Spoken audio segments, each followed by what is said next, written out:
rendezvous for mortgage and real estate that Michael Zhao and I have been doing since June, for those that have been following. And he usually says it is 11 a.m. on the West Coast. I say 2 p.m. on the East Coast. If you're listening to this right now, it is probably on Spotify or on YouTube podcast. But the reason we say those two times is because you can join live weekly to come here and ask questions. And today we have two guests, which fit in line with, if you've been following us the last couple weeks, we started to have leaders in the mortgage banking space on the side of the bench of actually originating and giving us a raw perspective of how much things have changed. And how much they have changed. Last night, actually, mortgage was trending on X. It's not Twitter anymore, it's X, for the first time in that I can remember. And the reason is there are a lot of laws, rules, news coming out through the publications, through the president. And so I'm excited about today's show, or this week's show, if you're listening, because the two guests we have are very active in two different channels. And that's what I like. I've been talking a lot about channels. I feel like words are getting too vague here, specifically the loan officer. And so now we have two leaders in their channels coming on. One is Tammie Gravlee from the banking side, community banking side, and very active in the state level. And the other is Andrew, or Andy Harris, who has always been a large voice on the broker side. And it'll be interesting to speak with him because the broker world has been really changing at a fast pace. But at the same time, the mortgage industry still does a lot of what it does today that it has. And then the GSEs obviously control a lot of that. So welcome to the show, Tammie. How you doing? Doing great, Michael. Thank you for having me on. And so your background has really always been in mortgage, correct? That's it. I do not know how to do anything else. And I like this part about it. So it seems it kind of fits well with our theme here, channel specific. You've been on the banking side for a long time, whether it was at First Bank, you're now at Bank of Tennessee. And before that, did you have your own mortgage company? How did, what has been your journey? And maybe along the way, you can introduce yourself and what you've seen in the windshield and also what you've seen in the rear view as you've come along. Sure. It's probably easier to talk about the rear view, unfortunately, since our future kind of bounces around a little bit. But quite frankly, I've been in pretty much all channels. I've been in the business since 1985, so I'm definitely telling my age there. And when I got in the business, of course, I didn't even know who Fannie Mae or Freddie Mac was. They don't teach that in school. Hopefully we're changing that at the mortgage banking level, but it was one of those things I just got thrown into a fire by mistake. I think everybody got into the mortgage business by mistake. We didn't get up when we were in high school and say, this is what I want to do the rest of my life, or most of us didn't anyway. And I really started out, I've done pretty much everything in the mortgage world with the exception of sitting in the secondary marketing seat. I haven't quite reached that level of intelligence yet. Maybe one day I will. But I have been a correspondent lender. Worked back in the day for SunTrust as a correspondent lender covering several states. I have been in an IMB, correspondent broker, and an independent mortgage banker. But the last probably 15, 17 years, it's been in the banking world. And in that banking world, in previous life with First Bank, we obviously had 5 channels. So we managed wholesale, correspondent, reverse, consumer direct, and retail. So I've had my hands in all of it. I can't tell you that I like one better than the other at any one particular time. I think that really boils down to a personal preference and how you like to approach your own professional career. But they definitely all have got a kind of a flair to them, and definitely interesting no matter which direction you take. And that's a big reason this podcast exists, or the purpose of it is to help those, no matter what channel they're working in, to grow and understand there is a career. And the fastest way to grow, within the industry is to understand that there is a whole large industry, but it's not as big as you think. And sometimes you get stuck within your company, you're in your city or state. And so the idea is, as I've gone from a broker to somebody that is very involved across the country in mortgage, I would say, I was trying to show others that if you want to grow, you could pick where you want to grow, and there are people you can emulate and follow after. And if you can't find them on your own, maybe this show can help you. So you're very involved in the Tennessee Mortgage Bankers Association? I absolutely am past president for the National Mortgage Bankers chapter, and hopefully remain involved in that. I'm very passionate about education, networking, and everything that MBA has to offer. They, kind of supported me through my entire career, and it's all about giving back and making sure that I do my part. So yes, I'm very involved. Awesome. I think what often gets overlooked is the Gen Z, or just the younger generation gives back in other ways. I always think of like GoFundMe as an example, but time isn't always the way they give back. And I think it's becoming hard for any trade group, organization, even at a local level, if you're networking, Rotary, it's just that participation. And without that participation, it's hard to energize and it's hard to really get things done. And we were talking about in Massachusetts, that state MBA was built on, say, three-legged stool, and you can add one if I'm missing one, but legislation, education, and networking. And on last week's show, Bill Dallas brought up a great point. The state MBA, we'll just call it the state networking, all of that networking was before you would go and if you have loans and you need to network to find out if maybe there was a place you could put them. I know Andy talks about on some of his podcasts, you get Loan Sifter, or you just have different outlets. It's easier to find places to put it. So without that, the dynamics of the local networking, traffic's horrible, right? Getting there, getting back, get an Uber, then it becomes too expensive. So we've excelled in the education and the legislation, but the networking. And the reason I say all this is for growth, education and legislation, that's growth in certain areas. Maybe you're an underwriter and you want to grow in the industry. Maybe you're in compliance or QC.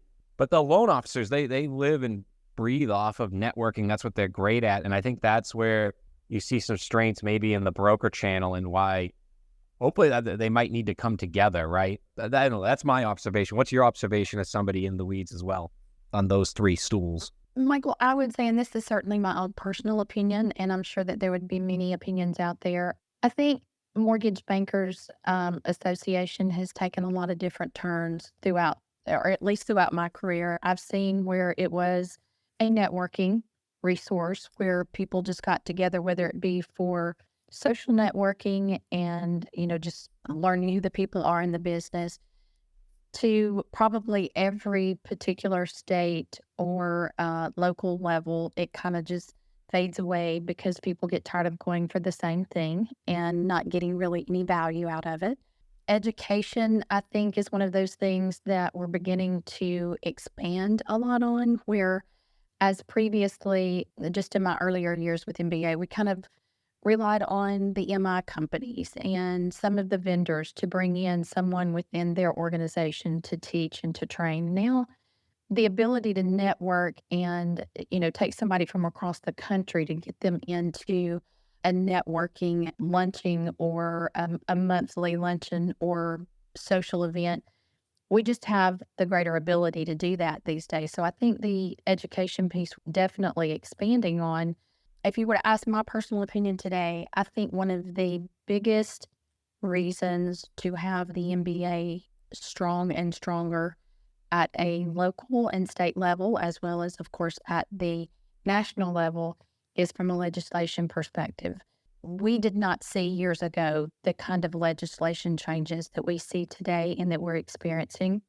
And I believe that our strength in coming together with the education that we're building the networking numbers to where our voice is heard and it's loud and clear and we make a difference. And, that's been evident in the last couple of years with some of the changes that through advocacy we've been able to make.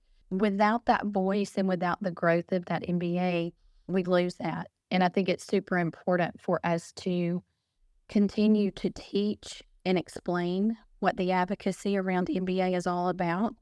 As a loan officer, which I was for 10 years, And loan officers today in my world, and just loan officers that I know as friends, all of them do not understand that simply talking to me about what your problem is or your concern or your frustration, it's just not enough. We have to put all those voices together. And so I still think we have to lean on that education pillar, because the education is more so of educating of what MBA really is and what it can be and the importance of it. I think a lot of people fall more to the networking pillar of that, and they think it's just a luncheon. And we've even guarded ourselves in the past, I think, with, oh, I don't want to let all of my people go to MBA or be a part of it, because then other companies will steal them. Well, of course, today that's not a problem, because I don't have to go to a luncheon to, recruit your good people. There's many other ways to do that. So hopefully we have put that aside and we're moving forward with what the real value of the MBA really is, whether it's on state or national level. Hopefully that answered your question and I didn't get off of the tracks there. It did. And I think it's always been, that's one reason for this podcast is I think you still have where great talent isn't sent certain places, especially if the leader isn't going to be there to make sure and protect. I know you're coming on later, Andy, but do you have any comments on that? I know you have multiple trade associations on your side, and it can be a little bit confusing now, or maybe not, but where can the broker, I suppose, fit in, or do they still stay independent in this helping education legislation network? Our industry is pretty silly. It's a little odd with what's going on right now, especially. I've kind of mentioned this multiple times before, but the term banker and broker are heavily misused, right? I mean, so it's really hard to use those terms moving forward, in my opinion, because of how they're abused or misused for what people actually are doing. Trade associations are great if they're created, funded, controlled ethically, with a bona fide board of directors and bylaws and voting and all the things that go into that. I served as president of the Oregon Association of Mortgage Professionals back 2010 to 2012, and then went to NAMB, which has been around forever, but it's member run, right? So if there's good or bad things happening with these trade groups, it should be member run, and it's all about who's volunteering. But I can tell you, after the financial crisis, nobody stepped up. So if people had feedback or opinions on what any trade group was doing, they got to look in the mirror, because that's on them, right? You can't just complain about something, but you're not spending your own time to volunteer and invest your time into it. I just had passion about everything going on post financial crisis through Dodd-Frank. But right now, I think we have an identity crisis on both and all channels. Really, to understand the way we need to really go about this moving forward is really understanding traditionally the way the CFPB originally looked at this, which is depository, non-depository, and what is agency and what is non-agency, and what does that mean for how mathematically things work and using common sense versus titles, I think it's fairness too. Before the crash, almost everything was somewhat legal unless it was really illegal, right? And now a lot of regulation has come down, and the person in charge of it, and we'll be at the advocacy. Again, this is my 9th out of 10th year. I think the going there is as important as anything. It's not easy. I always say I've had to stay at my mom's friend's house sometimes to afford to go, but it's important, I believe. But we always have a talking point. The CFPB could please stop, using enforcement as their guidelines and actually publish the guidelines so everybody could follow the rules. That way people seem to push it until you find out things. Well, just to add on that, the sad reality is the enforcement has been dormant. We had enforcement, once they were solidified in 2012, we went through the proposed rules and final rules and all the intensity. And I was in DC for multiple years going through this with congressional leaders that are behind it, as well as the, members of the CFPB.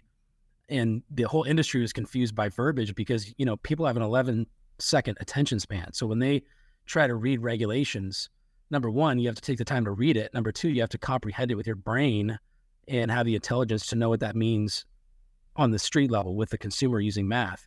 And that's where a lot of people, which is shocking today, I'll say some positive things in here too, because I don't want to sound negative, but talking about what's actually factually occurring today sounds negative, because it is. But there's the highest violations in the history of primary mortgage origination. The ethics, in my opinion, are at all-time low, because Dodd-Frank hasn't changed. The CFPB rules and laws around compensation and anti-steering and QM and all these things haven't changed in over a decade. However, they have not been enforced at the level that we anticipated. Will that change here this year and beyond? Apparently, that's what I'm being told, but until we see it, we don't know. But like you said, yes, a lot of people will change things by enforcement. So there's two things happening. People are either ignorant by choice or ignorant not by choice, not intended. And that is, I can get behind a keyboard and be aggressive and be a warrior and, high five my colleagues that are also violating these laws because no one cares, because no one's being held accountable for it. I don't want to know. I'm choosing not to know. Or if I do, I'm choosing to violate these laws. The other ones say, I'm at a company or working at a company that's doing this, and I just don't know any better. I might be an ethical person, but I'm getting misinformed by the wrong people for the wrong reasons. I need to step back and actually do my own education and read these rules because the text is there. It's all online. People can read text. It's not difficult. And then comprehend how that goes into your business practice. How can you be compliant? Because again, an independent originator can be held accountable for their employer's violations on things like compensation and other means. So if that does happen, we'll see change. But until that happens, again, it's gone way out of line. And I'm hoping that at some point it gets corrected because it's not pretty. It reminds me of when you have parents maybe like at a pool, and certain ones are just the outgoing, friendly ones that kind of, their kids are there, but they're maybe over having a beer or telling a story. And it's almost like which parent is least risk adverse and then ends up just sitting down by the pool and watching all the kids. And so, sometimes it feels like maybe, that's it in certain areas where if there's no enforcement, the people that were riskier are getting rewarded, and it's really not fair. The ones that are doing the right thing are playing at a disadvantage. But Tim, maybe you don't have to comment on it directly, but what have you seen from, or you can, I just don't want to throw these type of curveballs at you, but what have you seen maybe then that the banks go through dealing with, I mean, there's a lot of talk out there, right? You can go both sides. You can go the compensation route on the back end or on the front. A lot of MSA agreements. Everybody's claiming every real estate shop, and some of the prices they're paying for those seats, you have to wonder if it's a fair playing field. Do you guys see that in Tennessee? Is that stuff people are talking about? Absolutely. And I think that, to Andy's point, there's a lot of bad apples in every industry, right? And sometimes the bad apples get caught and sometimes they don't. And sometimes the ones that are really trying to do the right thing, but either interpreted the ruling or the guidance differently than what it was intended to be, which is also a really big problem in our industry. A lot of gray area. Sometimes, we're just doing the best we can and spending money to make sure that we're trying to stay on the right regulatory route or do the right thing or train the people or our employees in the manner of which they need to be done. And, at the end of the day, those that typically will pay are going to be the ones that, and I'm trying to be very careful with my wording here as well. I would say that larger banks are going to tend to be underneath the microscope a whole lot more than a smaller community bank and a brokerage firm or a wholesale shop. And I say that because I've kind of lived that a little bit over the last few years in the fact that the CFPB puts out guidance. And then, of course, although you may be regulated by the FDIC really hones in on one particular area. And they'll come in and, experience this personally where they really, kind of hold us to the fire on a particular area. MSAs, let's just, the joint ventures and things of that nature. And then what we'd have to deal with is either eliminating that option for our sales force and our employees, find a better way to do it, which is usually much more costly than what anybody really wants to invest in. And the return on it usually would not be enough to be able to satisfy the regulatory changes we would have to make.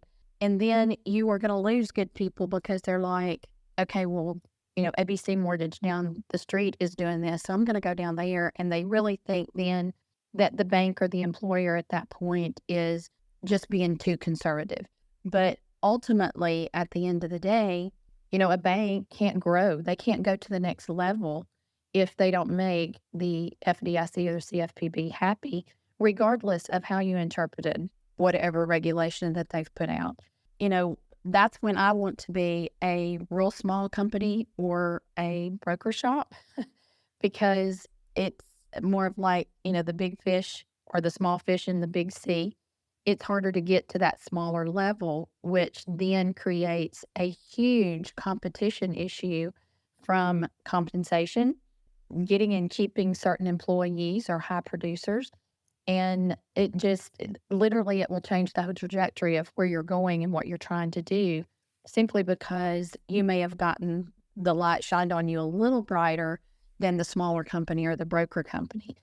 Now, I'm sure there's a lot of things that Andy could shed light on. For me, it's been probably 3 or 4 years since I've really been into wholesale at all, into the broker shops and had lots of conversations with them. But the one good thing about being that size or a smaller independent mortgage banker is that at least someone can probably pave the road for you a little bit, and you see it coming and you can correct it or change the way you're handling things before somebody shines the light on you.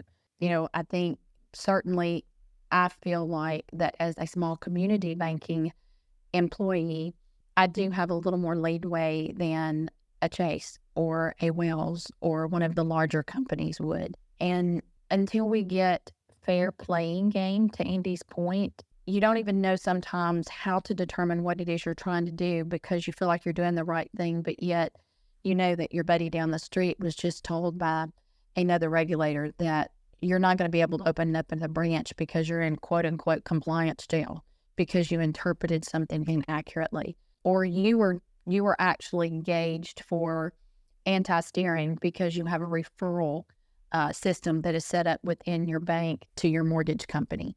Or maybe we feel like that we have, put a joint venture together that is as tight as it can be with legal resources and third parties that have reviewed it, from top to bottom. But unfortunately, again, the interpretation of how we actually put that in place could be completely different in which the way they actually intended it or in the way of which they would like to change it around now that they see that they have the opportunity.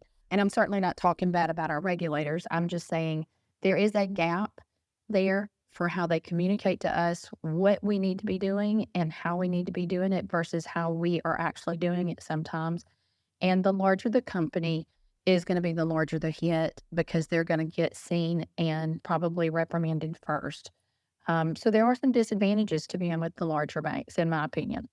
And then I'm sure it works its way down. I mean, when I look at our area, a lot of the MSAs are, say, like a movement across country, right? Who can probably, there must be some attorney risk in there as far as having everything taken care of. So by the time it trickles down to somebody not that big, what is left besides the seat in the office to sponsor? And I think maybe now you start to get into gray areas and what's there. And if you're, again, not just going to the text and reading it, it becomes who can do it with dealing with the heartburn the most, I guess, right? Is that, Andy, one of the problems, kind of what happens in the shadows? Well, I mean, RESPA's been around a long time, right? So when you look at Section 8, it's pretty clear. I mean, there's very clear Q&As on what you can and can't do. And, the colleague of mine had a class once with, I don't remember how many regulators, there's a lot of state regulators in a class. He says, hey, for the next, whatever it was, 30, 60 minutes, let's all try to write up a legal MSA. And the whole class, the regulators couldn't come up with one because everyone knows that the whole point of that is to get referrals and pay for them. There's no other reason. That's why there's an agreement. So if you look at it this way, so even Paul Mondor, some people might remember him. He's the one who he wrote the Fed rule primarily, where he was heavily involved, I should say, in the Fed rule with compensation on LO comp reform before the CFPB, who then went to the CFPB. But he was, we had him in a room in DC. We said, hey, have you ever seen a legal MSA? And he's like, I've never seen a pink unicorn, but it could exist, So that's kind of where it's at. And the attorneys get paid where they get paid. I mean, whether or not someone gets examined, you have to remember that we've always had a heavy real estate agent or real estate company and preferred lender, MSA, kickback, whatever you want to call it, situation and problem across the United States where consumers are massively harmed and steered. The reason for that is I tell people, if you can't compete, you can use competition and reputation to get business, which is both referral, consumer direct, having the reputation and pricing to go out there and compete. You have to do it by manipulation and compensation. Manipulation and compensation is to manipulate real estate agents or real estate companies to refer your company because your reputation and or your margin can't go out to the public and compete. It's the same reason why a lot of lenders won't have live rates on their website, because they don't want live rates on their website because their margins are too high.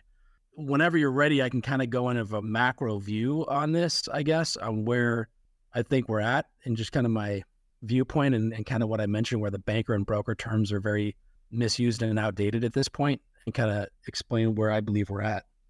Yeah, I mean, that's something would love to hear. Right before we jump into that, Tammie, I just wanted to ask you, like, how do you see the commercial real estate and maybe some of the liquidity pieces that have hit the news, and the fact that banks control a lot of the warehouse lines for IMBs, and even commercial looked at as converting commercial to residential? Where do you see banking's commercial real estate's impact on the mortgage industry? Is there any hidden risk you're seeing right now that people should keep their eye on, or something to keep their eye on cnbc.com, or just to stay informed there? Well, Michael, I don't think, obviously, there's not a hidden point there that I could throw out and everybody can go, aha. I think there is a huge concern with all banks, if they were heavily into commercial lending with our post-COVID, no one's in the offices. However, some of that is being forced to kind of change the trajectory of what commercial lending even looks like. From a banking perspective, I think all of the banker plans and strategic plans, they're having to step back and look at what is that risk to us probably 2 to 3 years down the road, and it may even be sooner than that. I know right here in Nashville, if you drive through Nashville on 2440 or 440, you're going to see a million. That's a little bit of an exaggeration, but you're going to see a ton of new buildings that are going up. There's skylines everywhere. But there's some concern because a lot of them have kind of stopped in mid-construction simply because there's been so many things that have changed from our economic view. And I think everybody thought that going back to the office was going to be a little easier than what it has played out to be. And because it hasn't been as easy to get everyone back in as they originally planned, I don't know that they want them back in, and we're ultimately probably going to see some banks have some pretty big marks on their balance sheets from the commercial lending. And I think we'll see banks change their projection of how do they do banking. I think every board member and every CEO of a bank is sitting in a room now trying to figure out what exactly do we need to be doing to change how we were 3-5 years ago. Because as well as I do, there's a lot of banks that are very heavily commercial lending institutions. And there is definitely a scare factor right now of what happens if those buildings do not regain construction again. Who's going to fund all of that? What's it going to do to the local economy? How will bankers actually change their way of thinking? Are we going to hire the Gen Zs so that they can actually help us make some of those decisions? Because, granted, I'm not that old, but I'm old enough to know that it's hard to change your way of thinking when it's worked so well in the past. Granted, we've had some downfalls in banking, the savings and loans issues that we've had over the years. And then, of course, most recently, the bank failures of probably not having a closer regulated eye on them or having the right people in the right seats to run those organizations. I think there's a lot at stake there, and I think everybody's trying to figure that out. And I don't think there is a real answer at the moment. I think we're trying to let things settle down. We do have a lot of people who are doing a return to office, whether that be from a flex perspective or full-time.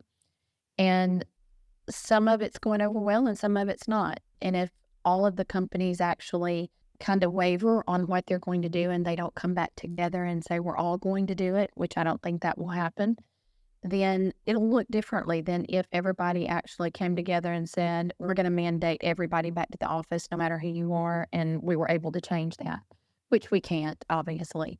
That would solve all of the bankers' problems. But I do think that we will see banking change the way it looks over the next few years simply because they cannot rely on commercial lending like we have in the past. Certainly, it's not going to go away, but we're probably going to go through a phase where there's going to be some banks that will fail because of that, because they were so heavily concentrated in the commercial space. Here in Nashville, we talk about it a lot in different areas, and it's still kind of, it's fresh waters for everybody. I mean, in the mortgage industry, we've gone through a lot of different changes. It's either feast or famine, it's up or down, not very smooth sailing all the time. And we've been able to come out of those things. I think even mortgage bankers, we look at it differently where we sit today in the economic environment, because there are so many factors that are really kind of negative in comparison to where in the past we only had one or two things we had to deal with. Rates went up, or, of course, mortgage companies caused the mortgage failure, and, we got what we asked for, kind of thing.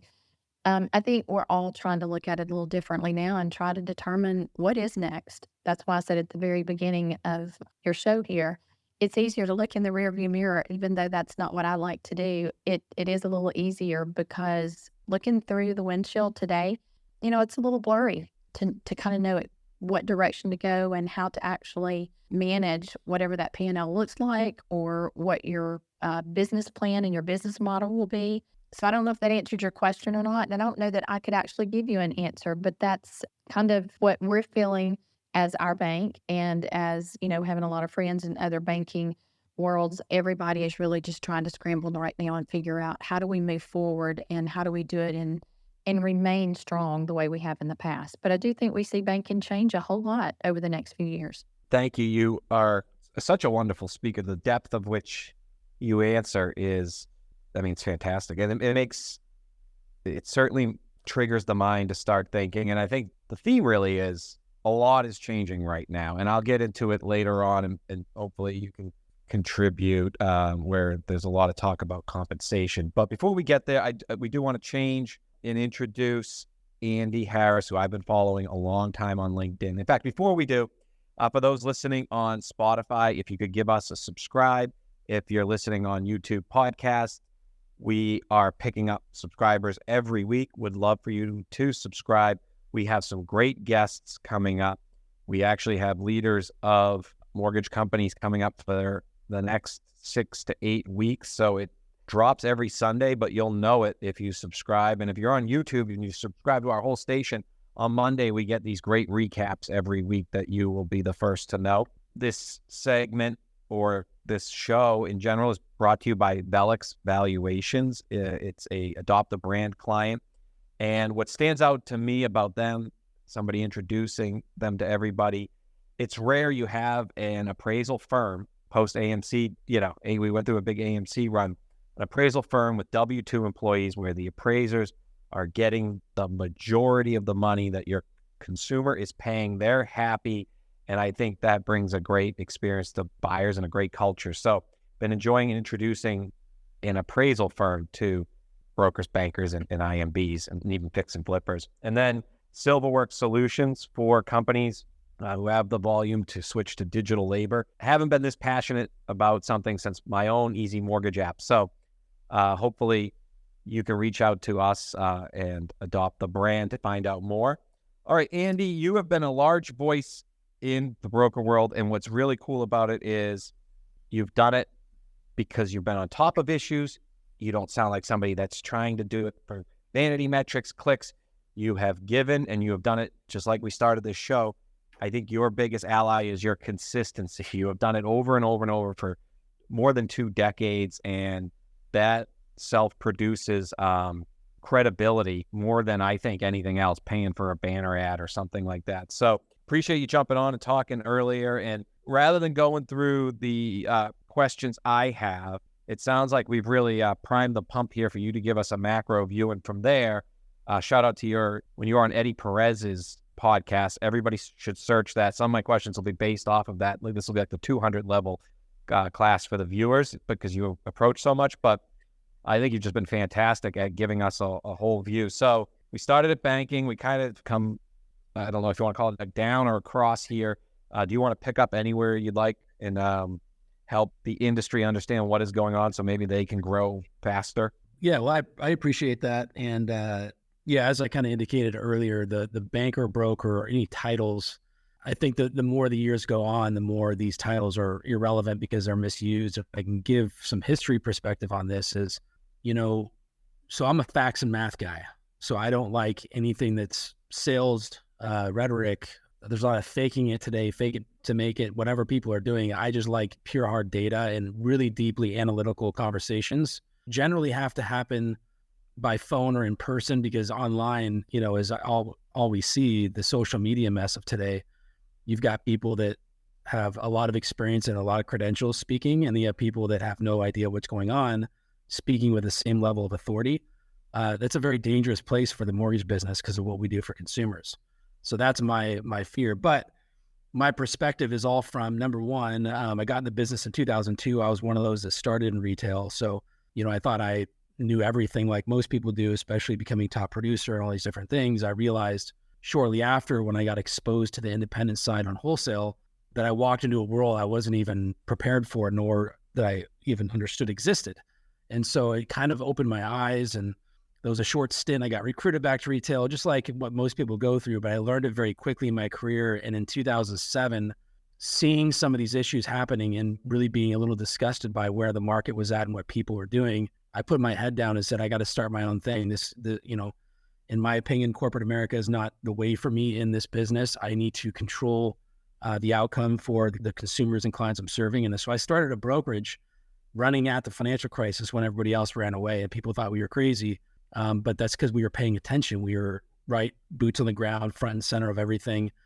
All the rhetoric about wholesale dying, about what was happening, about depositories, non-depositories, getting in and out of wholesale, all of it was fiction. And I wrote about it for about every year in national publications, literally wrote it and predicted what was happening. And the only reason why I could predict what happened up till today was because I was paying attention. I was heavily involved with data and reading all the text of the regulations. Now, 2018 to present, everything's been really strange and flipped upside down. I'll get into that shortly. But the most important thing people need to understand is this business, the mortgage business on the residential side, commercial and banking depository, as Tammie referenced, whole different world, and there's a lot of things that could change, and we're concerned about commercial lending and all that. We get that. But on the residential mortgage side and the primary mortgage market, we have to realize that this is really a recruiting business first and a mortgage business second. Because if you're a lender or a wholesale lender or whoever you are, your job is to influence, recruit, or receive revenue. Because if you don't, you're not originating loans. So you got to put that focus first. Recruiting could be a recruiting employee or manipulating a person or originator. It's one of the two. I'm not saying it's bad or right or wrong. It's just how it's done. But it's important to know that because we're in a weird time where people will be more adaptive and listening more to those that are financially benefiting from their beliefs versus actually looking at credible sources for information that actually lose money by telling them things they need to know because they care about the future and ethics of this business, which that's what's really shocked me over the last, I'd say 5-6 years. I never predicted people would be so easily manipulated in this channel, let's call it wholesale. But let me just give a quick overview. Fannie Mae and Freddie Mac and Ginnie Mae exist, okay? So FHFA that controls Fannie Freddie, the GSEs under government conservatorship. Ginnie Mae guarantees VA benefits, insures FHA loans, USDA. These agencies have existed for as long as most of us can remember. We all act as though they don't exist, which is strange. And it still just doesn't make sense to me. And that's where, I take a stance visually of looking at lenders as logos. Because if a lender is temporarily borrowing from warehouse lines or temporary funding, and whether or not they service that loan, or retain the MSR on that, it's still an agency-backed loan. And whether it's a depository or non-depository, if they're underwriting that as an agency-backed loan, They will not close and fund that unless the agency will back or buy it. And we all know this, yet we keep forgetting it apparently. So I don't look at lenders, I look at the agencies. Now, the non-agency stuff is a little different, where you've got jumbo investors or 9QM or some of these other things. Even though the investors and the secondary market, some of that's still all similar, there is that world of actual depository banking and private lending and private, cross lending and all these different things, which is totally a different thing in portfolio lending. And I get that and I respect that.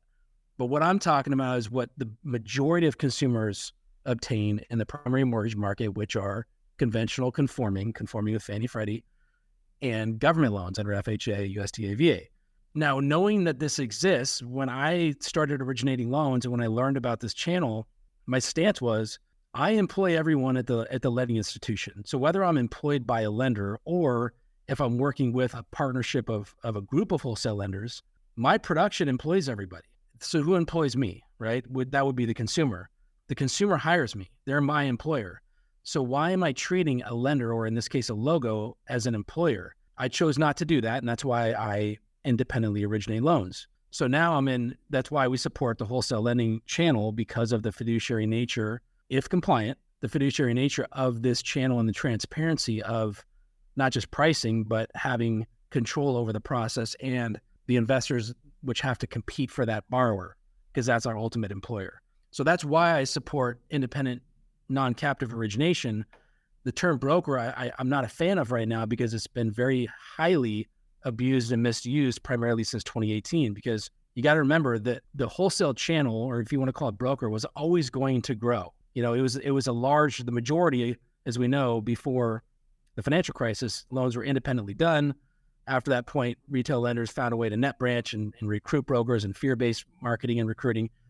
All that everybody was aware of, but a lot of the context people have today literally have zero history or understanding of the 50 plus years of brokers being around and wholesale being around. And without that perspective, you don't really know how it works, because you're listening to maybe a lender or someone else that also doesn't know, or they're trying to manipulate you to steer them business.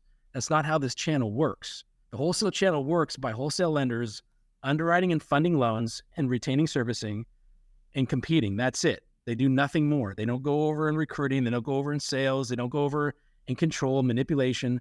That can't happen in wholesale. It never has in history until recently. So we're seeing this weird time where you have these people that are going online and they're claiming to be independent originators or claiming to be brokers.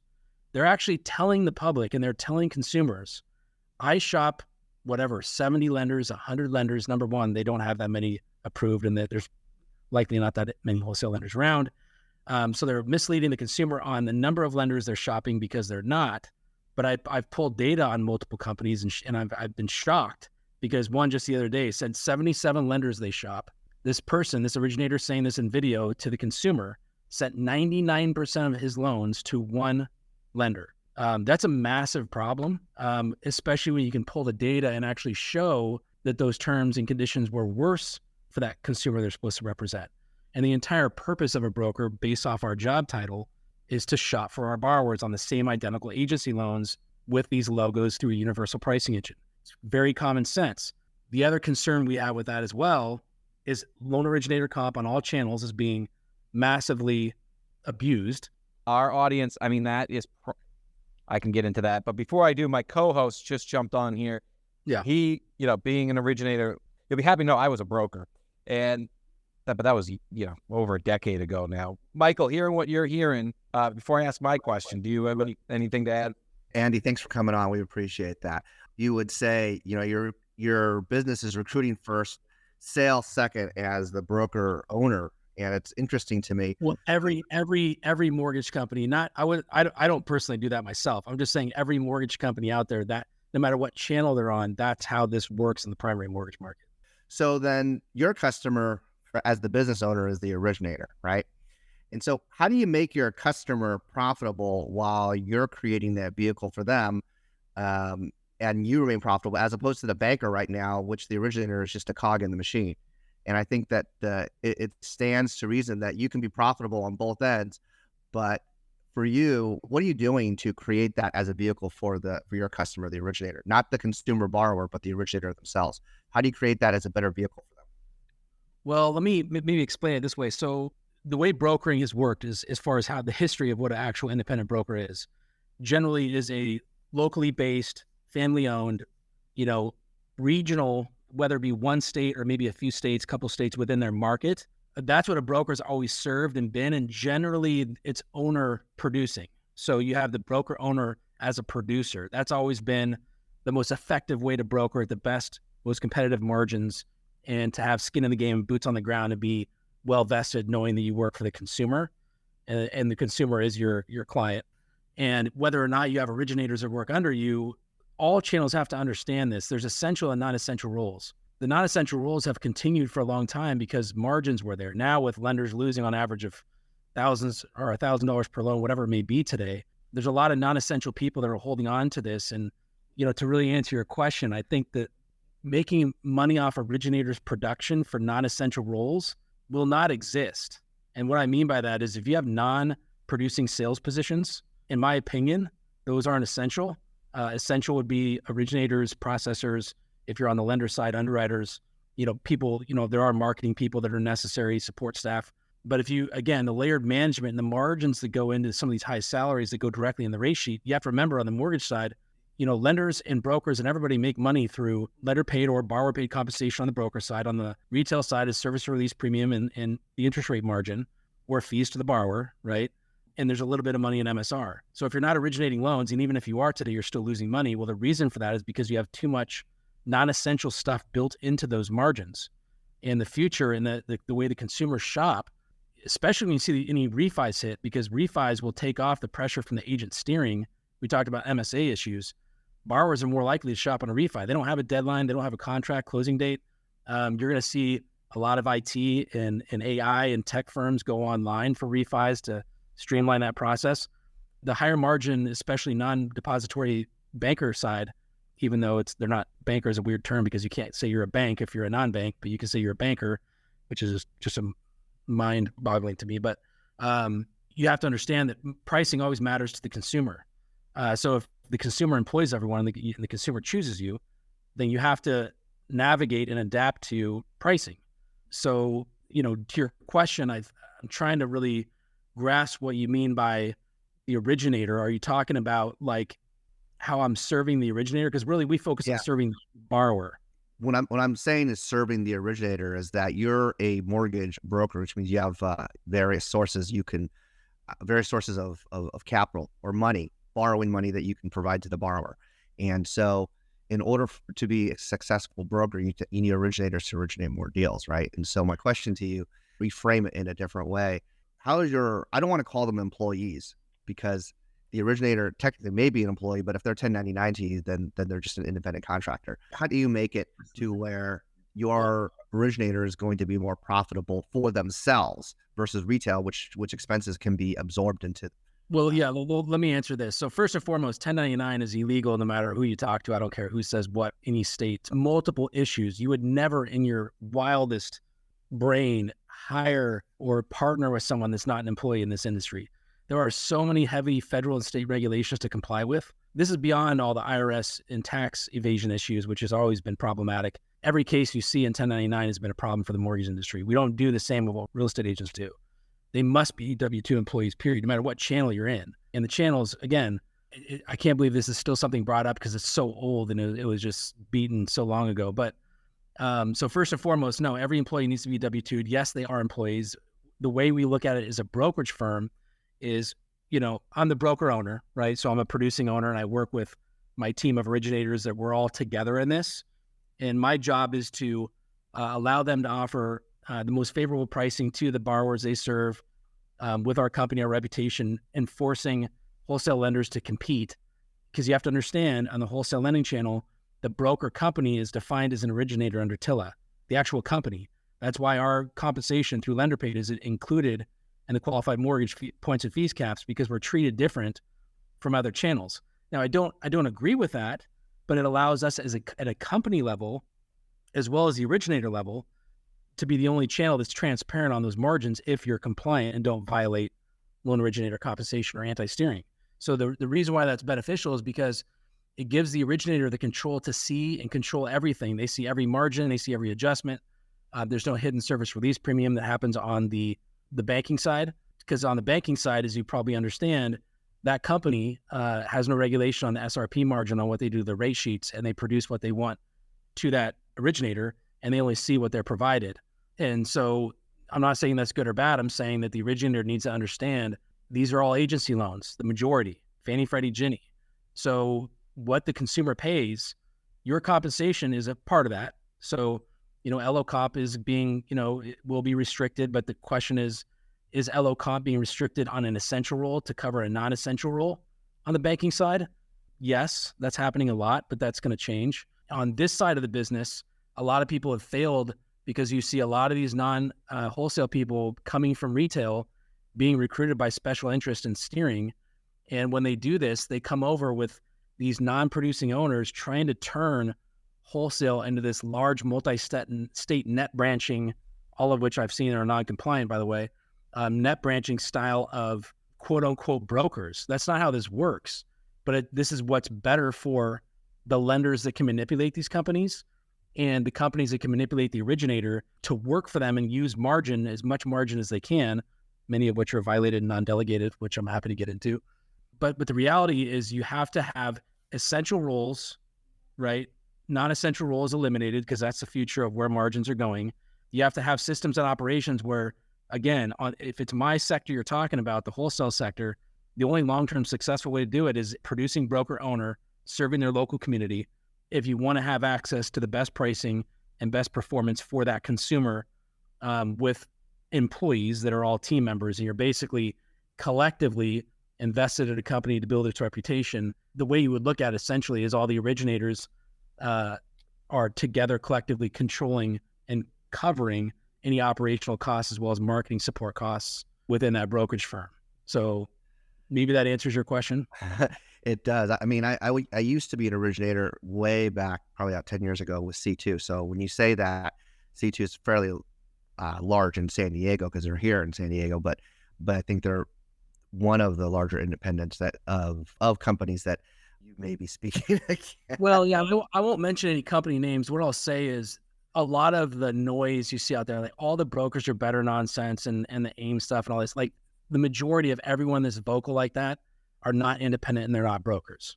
If you pull people's data, again, I pulled rate sheets for almost 2 decades from wholesale lenders. They come and go.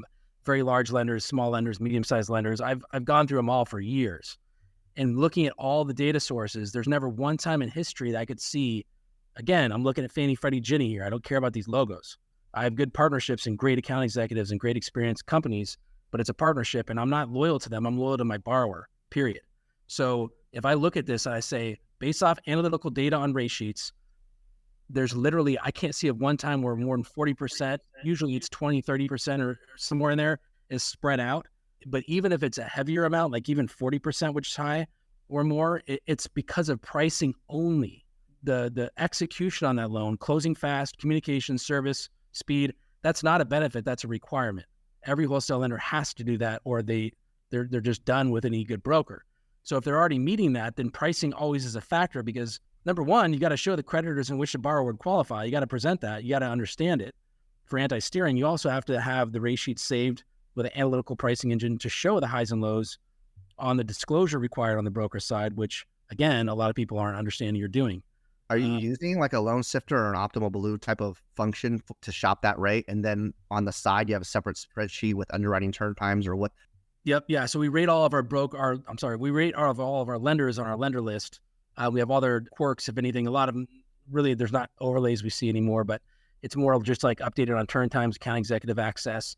Now, again, being that the broker company is treated as an originator under TILA, your lender paid compensation has to be fixed across the board with all your wholesale lenders. That's not an opinion. That's math. If it's not fixed, it directly will violate the terms or fail the proxy test, as well as violate anti-steering. That's what I was going to get into. It's sadly common. Yeah, I don't know what's going on, man. But getting back to your point on the pricing engine, yes. So the way I explain a universal pricing engine is if a broker or originator that's independent does not have a universal pricing engine, then that is the gas for the broker car. If not, then you're sitting in a car and steering it off a cliff with your borrower in it, right? Because you're not acting as an independent broker. You're not shopping as your job title requires. It's mind-boggling to me to where people get lazy. They're not trained. Their staff isn't trained. The operations staff isn't trained. Processing staff on the wholesale side and broker side must be trained behind the scenes to work through numerous wholesale lender systems.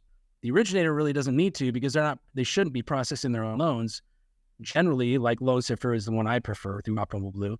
LoanSifter is a very accurate, great universal pricing engine. It gives me all the access I need.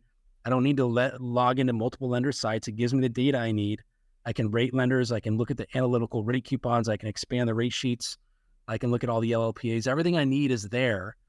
So if there's a lender that's 100 basis points worse, right? Why would I, as an independent, steer that lender? If it's directly harming my borrower. Now, there are some lenders that, you may not favor for certain reasons if they have great pricing, but I can tell you that's not the case. In most markets, the best price lenders, the best pool of price lenders are also great companies that execute well. And that one company all of us know the name of that usually has the best rates in the country. Well, for the last 6 or 7 months, they've been like number 5 on our list in pricing. So you got to remember that every market is different and every scenario is different. You've got to have access to all these investors, both that you're approved with or considering getting approved with, to look at their pricing if you're an independent broker, to see everything. Is all comp across the board the same with every lender? Like whether it has to be on lender paid compensation, and if it's not, it's illegal under the regulations for LO compensation and anti-steering. So you're not going to have like one channel where it's 200 basis points and another channel 150 basis points. What would that adjustment do to the rate? Well, of course, you're going to change pricing, but if certain lenders have more favorable pricing than others, then what I'm asking is that even the playing field? Because compensation to the company might be a little, or LO comp might be different to a company because of just trying to even the playing field out for one lender versus another. Why would you not have the same margin to review everyone in a transparent, competitive way? Because you have to understand that if your comp is varying as a company at the company level, paid by the lender, that can and will directly impact the terms. Absolutely. And lenders' pricing and rate sheets are not fixed. They're extremely volatile. Even at the same lender paid comp, you might have a 250 basis point spread from top to bottom on the difference of pricing for lenders, but you can't shop and analyze investors with varying comp, but the varying comp directly to your company fails the terms and proxy test. It doesn't make any sense. It also fails the anti-steering test because, again, I've heard some that are even doing that based off product. I mean, you're talking about conventional and FHA or VA being different. That's a clear direct violation. And again, these are rules people can read that are all public. And I think the biggest challenge we have is that there's two things. They don't take the time to read them, or they don't have I hate to say this, they don't have the intelligence to comprehend what they're reading. That's the unfortunate reality. Do you think there should be a standard bucketing, though? I mean, that applies to brokers and so we'll take a step back.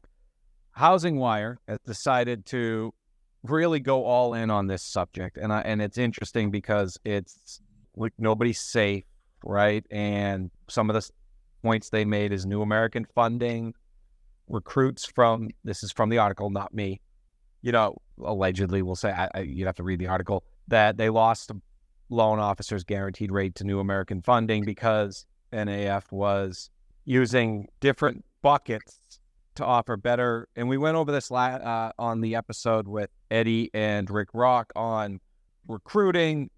We took it out of your episode, actually, Andy, where sometimes bad recruiters are causing loan officers to see only bad options out there. But, Rick and Eddie went on about the 90-day rate sheet and how you used to be able to get them in, know they weren't going to change. So obviously rate sheets have some, they're always front and center. But Housing Wire's decided to then talk about, anonymously, somebody said that they give first-time home buyers with a realtor they know, pricing exceptions. So I think one way to get away from all this ambiguity about pricing exceptions is to allow some sort of bucket boxing or some way to get away, because LO comp, I think the theme is, can't continue to keep this way because on these really large volume loans, it's just so much different than it was 20 years ago. There needs to be, when it's half of the cost of the loan now, I think, is there any comments on what could make it fair? Well, yeah. And the thing you got to understand, if someone's complying with the rules or debating the rules or having a conversation, that doesn't mean they necessarily agree with the rules. It just means that they're comprehending the text to comply with those rules to ensure that massive violations don't harm us all again. Because again, a lot of these blanket regulations, even how brokers we got a lot of wins to correct how Dodd-Frank was written, but we also got some losses where, how we're treated under QM, which is unfair.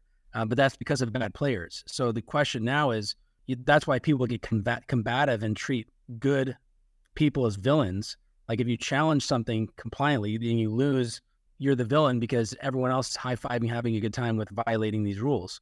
Well, it doesn't mean that I or anyone else agrees with the rules. It just means we need to comply with them together because this can harm us all if we don't, even worse than we think. But going to your point, yes, there's a massive issue with point banks. That's always been a thing. It's always been confirmed illegal. That could be either the point banks of the lender, the creditor on the retail side, adjusting certain pricing for certain borrowers, which would be a fair lending issue.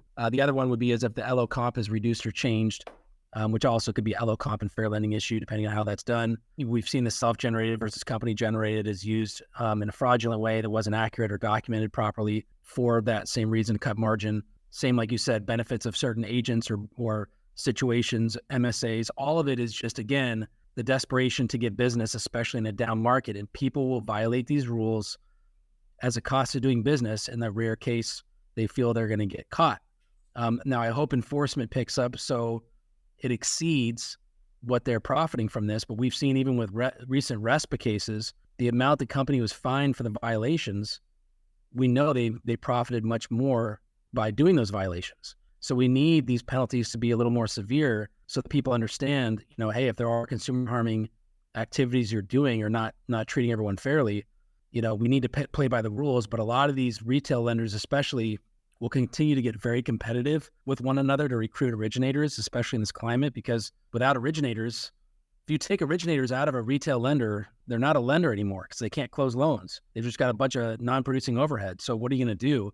You're going to do everything you can. And I call them bribes. Some people call them bonuses, but that's why we see such massive bribes to get these originators to come and get handcuffed by these companies and these horrific employment agreements. I mean, I can't believe the stuff they're signing. And that's really, you say the recruiters might be the problem, but it's the originator's fault. Everything we see is generally the indirect fault of the originator because they need to be better educated to make wiser decisions on every channel in the business. And if they're manipulated, that's on them. They're the ones serving the consumer. They're the ones serving the borrower. So if if they sign a crazy employment agreement, they have their entire database stolen, solicited after they leave, lawsuits, that they signed up for that. They made their bed. That's on them. So I don't care how good a recruiter is, the originators get paid a lot of money. They can be smart enough to actually understand what they do for a living and not be so easily manipulated. Andy, do you think that it just seems so economically expensive to chase individual wholesale lenders or individual companies, whether broker or bank or mortgage bank? So do you think as an industry, the MBA should just put down some kind of rule, not law, because they can't pass laws, but some kind of rule that says, you know what?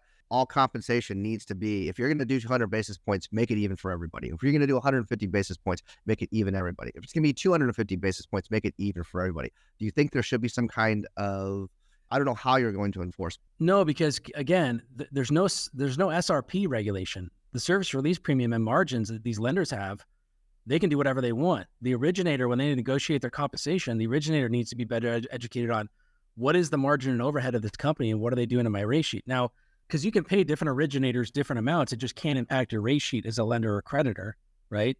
At the same branch, for an example.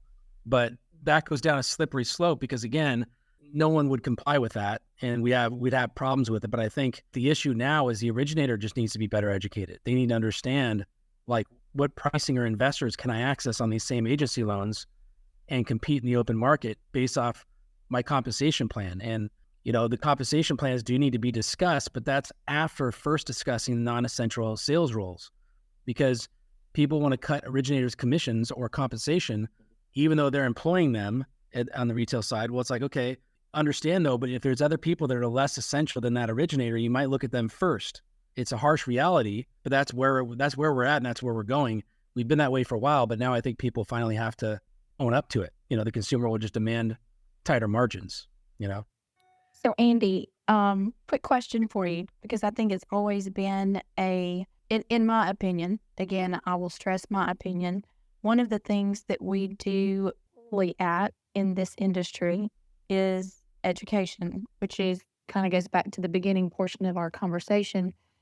I completely agree with you that if you're going to make the kind of money that a loan officer makes, that you should ensure that you know what you're doing and you should do it according to the law and according to the requirements and stay in your lane.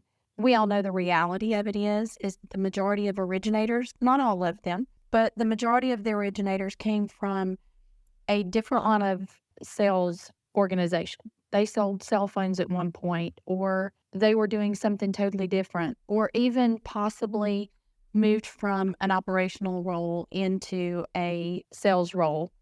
But because as an industry, we have always not really done the best job we could do at training, I think you were pretty hard on the loan officer there for the loan officer should take responsibility. Agree 100%.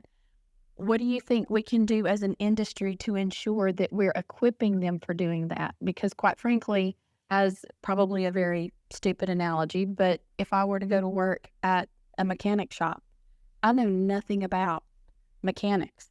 But if you open the hood and tell me to fix it, I'm competitive enough, which most loan officers are, that I'm going to show you that I can do it. I may not do it the right way, but at the end of the day, you know, I plugged in the parts, or whatever it is on mechanics that you do.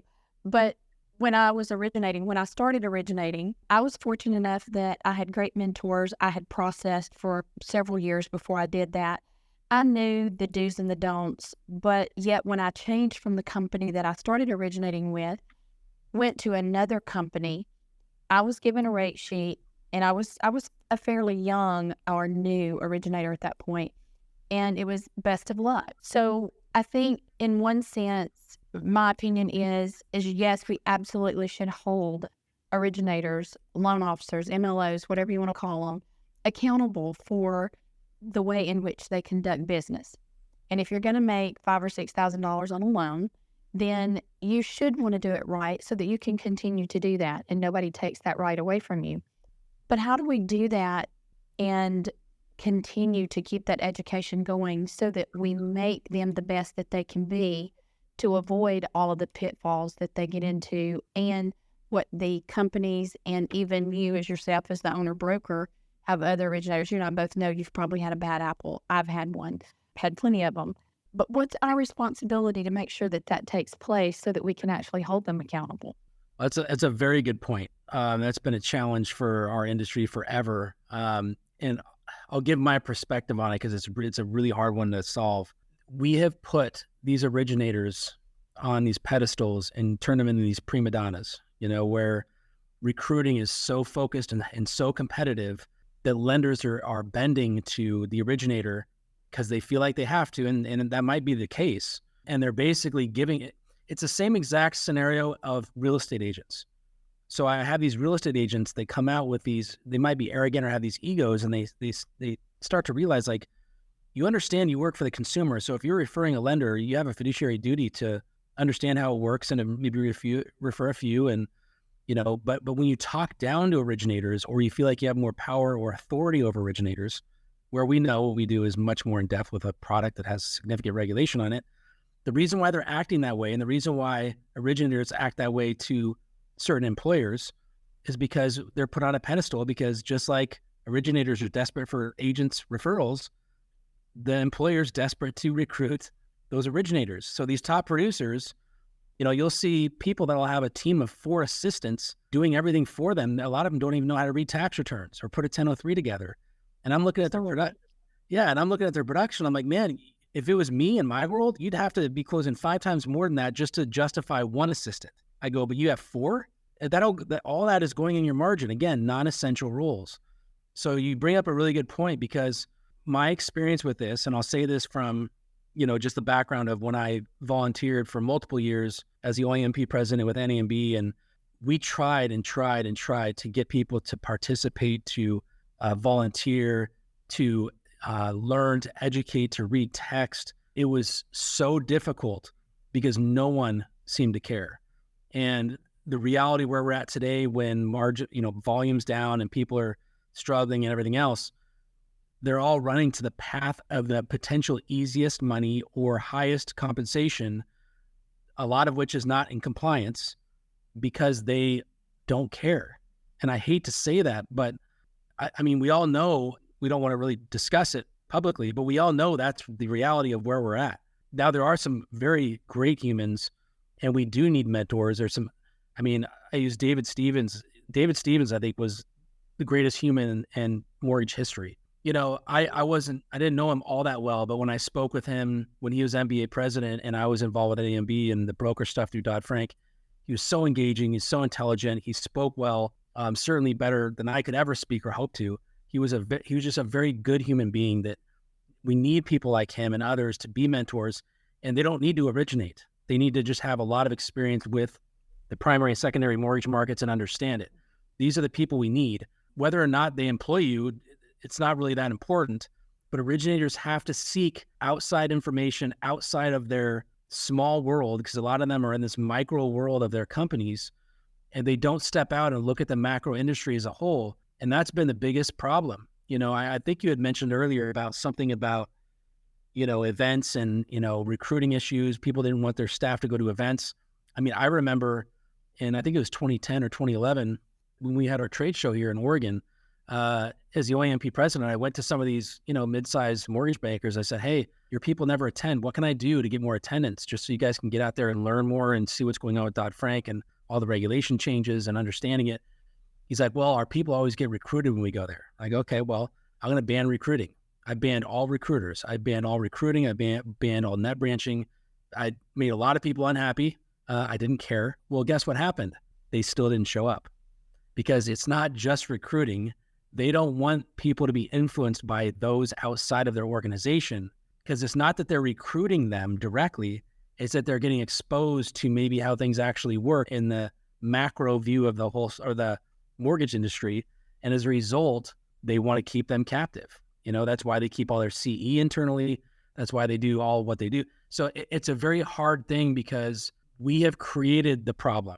We've created the prima donnas. We've created the lack of caring, per se, because we're over delegating the originator's responsibility. The originator, as we know, and like you just said, are highly compensated.